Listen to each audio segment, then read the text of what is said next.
สบายดีมากินข้าวแรกน้ำกันพี่น้องปิ้งปลาดุกตำแจ่วน้ำมันสมนี่ขาดพักเข้ามีร้ายที่เก่าดิโอ้ยร้ายยางพี่น้องบอกว่าบ่ถือพี่น้องร้ายมาไม่ได้วันตรงไหนประกาศที่กันเนี่ยหรอจะประกาศยังบุหุนี่เขานี่ถอนฮอดหอนหนึ่งใหม่มากุหลาบทิพย์มาเด้อพี่น้องเด้อกินข้าวแรกน้ำกันมาซิมแก้วน้ำใหม่สมมอยตำน้ำใหม่สมเนาะลงไป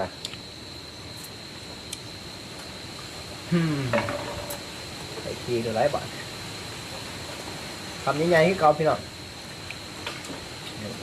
มันก็ลุก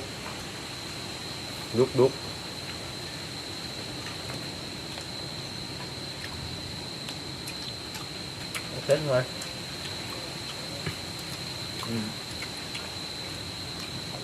เบิ้งกระดูกพี่น้องบอก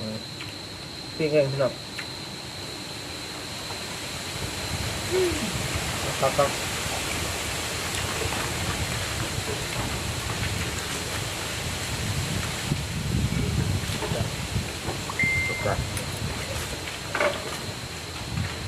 พักอบ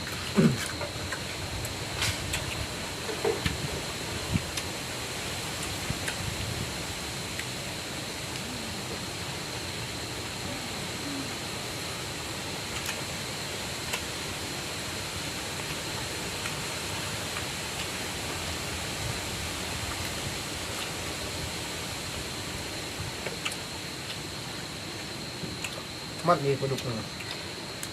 กระดูกหน้าเขาดูกระดูกหนึ่งถูกปะถูกงะกระดูกหน้าเนาะ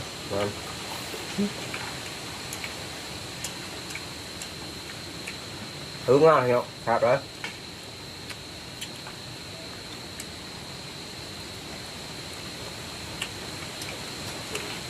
ขึ้นมา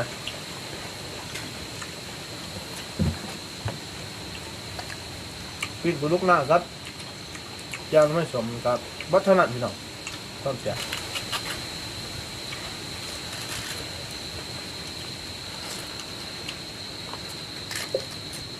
ใส่อุปกรณ์ปิ้งมาแก้วน้ำใหม่สมตำน้ำใหม่สมเนาะกันนะนั่นก็ว่าน้ำแก้วใหม่สมมะเขือquảไหมเนี่ยเอาวะ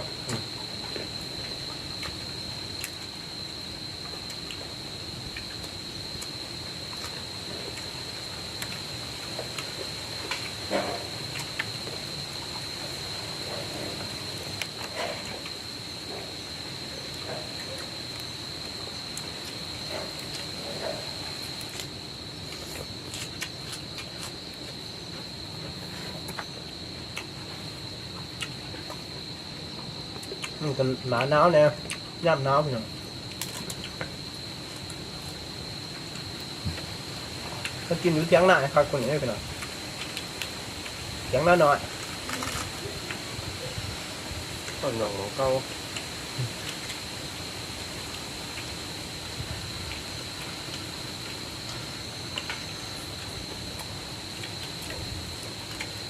คักเนี่ย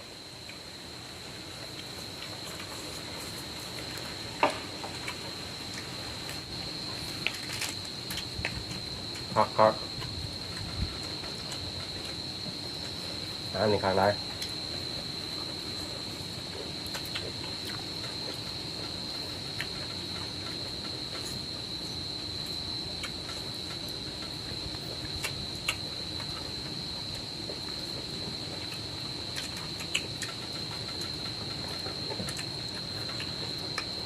เขาเป็นดีเนาะครับ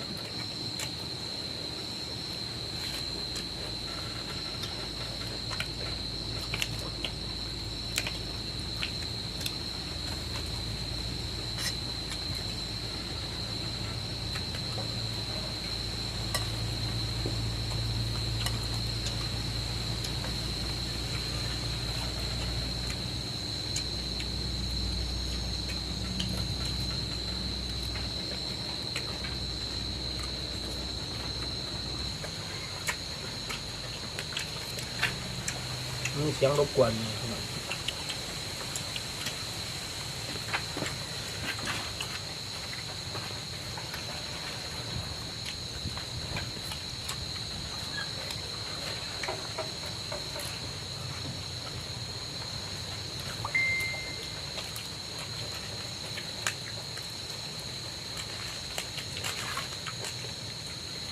กดเอาเลย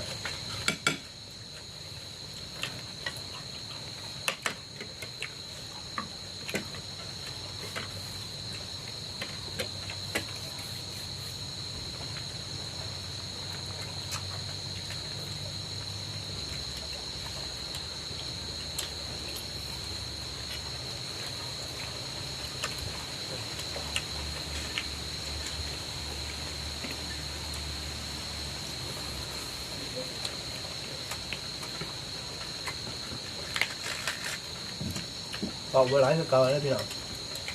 กินอย่างเดียวออกบุกคนเก่ง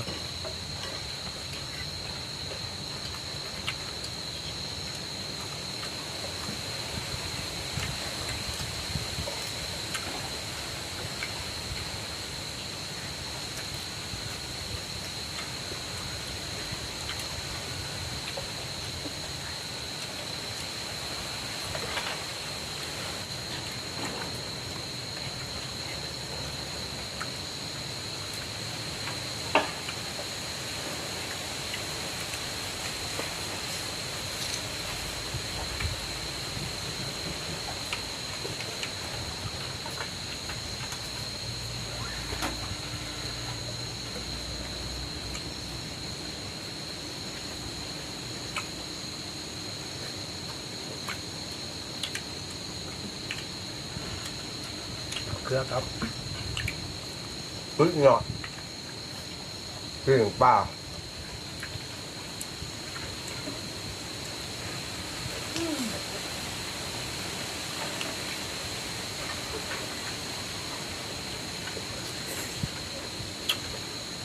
บ้า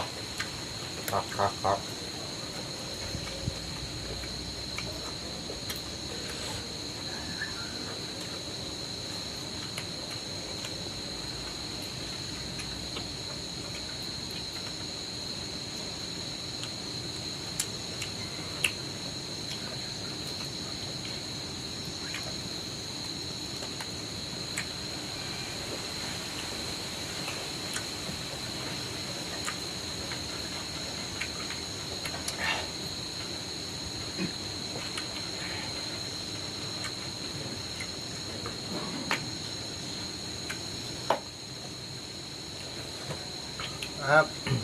คลิปนี้ก็